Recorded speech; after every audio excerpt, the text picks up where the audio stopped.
নমস্কার বন্ধুরা, chef Shrabani daily vlog চ্যানেলের পক্ষ থেকে সবাইকে স্বাগত জানিয়ে আজকে বৃহস্পতিবার, তাই লাঞ্চে বা দুপুরে নিরামিষভাবে বাঁধাকপির খিচুড়ি বানাবো, সেটাই আপনাদের সাথে শেয়ার করতে চলেছি। আপনারা প্রথম থেকে পুরো ভিডিওটা শেষ পর্যন্ত দেখতে থাকুন। ভালো লাগলে একটা লাইক দিয়ে আমার পাশে থাকুন ও বন্ধুদের সাথে শেয়ার করে দিন। চলুন তাহলে শুরু করি। তো সবার প্রথমে দেখুন, এখানে বাঁধাকপি কুচিয়ে নিয়েছি আলু, গাজর, আর এখানে দেখুন মটরশুঁটি ছাড়িয়েছি। এখন ভালোভাবে ধুয়ে পরিষ্কার করে নিয়েছি আর নিয়েছি আদা জিরে বাটা। আর এখানে গ্যাস ধরিয়ে কড়াই বসিয়ে দিয়েছি। দেখুন কড়াইয়ের মধ্যে দিচ্ছি আমি পরিমাণ মতো সাদা তেল। তেল ভালোভাবে একটু গরম করে নিচ্ছি। তার আগে যদি কোনো বন্ধু আমার চ্যানেলে নতুন হয়ে থাকেন, চ্যানেলটি সাবস্ক্রাইব করে বেল আইকন হলে সেট করে দিন সবার প্রথমে আমার রেসিপি পেতে। এখন বন্ধুরা তেল ভালোভাবে গরম হয়ে গেছে, দিলাম দুটো তেজপাতা আর 5 ফোড়ন। একটু ভেজে নিচ্ছি 5 ফোড়ন ও তেজপাতা। ভাজা হয়ে গেলেই আমি দেখুন এখানে গাজর ও আলু আলাদা করে নিয়েছি, দিলাম স্বাদ মতো লবণ আর একটু হলুদ দিয়ে দিচ্ছি, কারণ তেলের মধ্যে যদি আমি দিই তাহলে তেলটা চারদিকে আর ছিটকাবে না। এই দেখুন হলুদ আর লবণ দিয়ে দিয়েছি। এখন তেলের মধ্যে আমি দিয়ে দেব।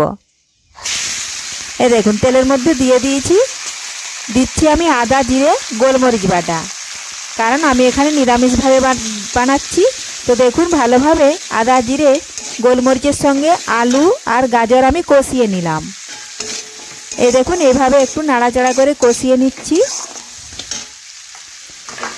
একটু কষিয়ে নিয়ে এখন বাঁধাকপি কেটে রেখেছিলাম, দেখুন বাঁধাকপিগুলো দিয়ে দিলাম। এটাও ভালোভাবে নাড়াচাড়া করে একটু মশলার সাথে মিশিয়ে একটু কষিয়ে নেব। এই দেখুন নাড়াচাড়া করে কষিয়ে নিয়েছি। এখন এর ওপরে দেব আমি পরিমাণ মতো লঙ্কা গুঁড়ো। এখন নাড়াচাড়া করে ভালোভাবে মিশিয়ে নেব। এইভাবে দেখুন সমস্ত কিছু মেশাতেই বাঁধাকপি অনেকটাই কষিয়ে নিয়েছি। এইভাবে নিরামিষ খিচুড়ি বানানো কিন্তু খুবই সহজ। একবার দেখলে আপনারাও বাড়িতে যে কেউ বানিয়ে নিতে পারবেন। দেখুন খুরপির গায়ে অনেকটাই মশলা লেগে আছে, এজন্য আমি একটু দুপাশে ঘুরিয়ে মশলার বাটিটা ধোয়া একটু জল দিয়ে দিলাম। আর এখন আমি বেশ কিছুক্ষণের জন্য একটু ঢাকা দিয়ে রেখে দেব। আর এদিকে দেখুন আমি চাল নিয়েছি, দেখুন লম্বা লম্বা চাল নিয়েছি, আর নিয়েছি 100 গ্রাম ধোয়া মুগ কলাই। খিচুড়ির জন্য দেখুন হাঁড়িতে জল বসিয়েছি, জল কিন্তু ভালোভাবে গরম হয়ে গেছে। চাল আর কলাই আমি একসাথে এভাবে একটু ভালোভাবে চটকে ধুয়ে নিচ্ছি। চালটা পরিষ্কার করে না ধুলে কিন্তু খিচুড়ি ভালো লাগবে না। আমি এখানে কিন্তু ভাতের চাল দিয়েই খিচুড়িটা বানাবো, আপনারা পারলে হয়তো গোবিন্দভোগ চালও দিয়েও বানাতে পারেন। এই দেখুন বন্ধুরা জল গরম হয়ে গেছে। এখন আমি চাল আর কলাই দেখুন ঢেলে দিচ্ছি। দেখুন ঢেলে দিয়েছি। এখন আমি পরিমাণ মতো দিয়ে দেব লবণ, আর দেব আমি পরিমাণ মতো হলুদ গুঁড়ো। এদিকে হলুদ গুঁড়ো আর লবণ দিয়েছি, এখন ফুটতে থাকুক। আর এদিকে আমি সবজিটা বসিয়েছিলাম, ঢাকা তুলে নিলাম। এখন ঢাকা তুলে দেখে নেব। দেখুন সবজি বা বাঁধাকপি ভালোভাবে কষানো হয়ে গেছে।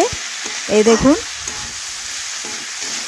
এইভাবে মশলার সাথে যদি সবজি একটু কষিয়ে নেওয়া হয় তাহলে খিচুড়ি কিন্তু খেতে দারুণ লাগে আর টেস্টও হয়।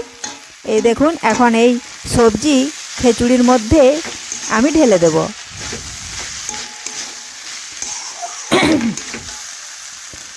এই দেখুন বন্ধুরা খিচুড়ি কিন্তু দেখুন ফুটে গেছে। এই দেখুন আমি একটু নাড়াচাড়া করে দেখিয়ে নিচ্ছি। এই দেখুন হাফ সেদ্ধ হয়ে গেছে। এখন আমি এই মুহূর্তে সবজিগুলো খিচুড়ির মধ্যে দিয়ে দেব। এই দেখুন খুরপিটা নিয়ে এভাবে দিয়ে দিচ্ছি। আমি সমস্ত সবজিটাই মিশিয়ে দেব।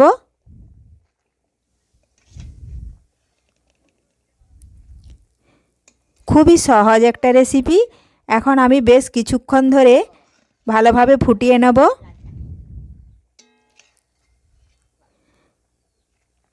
এই দেখুন একটু নাড়াচাড়া করে মিশিয়ে দিলাম। এখন আমি এইভাবে আধ ঘন্টা ধরে ফুটিয়ে নেব। আর ফিরে এলাম, দেখুন আধ ঘন্টা পর ঢাকা দিয়েছিলাম একটু, দেখুন খিচুড়ি ভালোভাবে হয়ে গেছে, জলও কিন্তু নেই, অনেকটাই শুকিয়ে গেছে। তো তৈরি হয়ে গেল নিরামিষভাবে খুব সহজেই বাড়িতে খিচুড়ি রেসিপিটি ভালো লাগলে লাইক শেয়ার কমেন্ট করতে অবশ্যই ভুলবেন না বন্ধুরা। এই দেখুন খিচুড়ি বানিয়েছি, খিচুড়ির সাথে বানিয়েছি টমেটোর চাটনি, শাক ভাজা, বেগুন ভাজা, এখানে মেটে আলুর ভাজা আর পাঁপড় ভাজা। তো আজকের এই নিরামিষ আইটেম আপনাদের ভালো লাগলে অবশ্যই লাইক শেয়ার কমেন্ট করতে ভুলবেন না।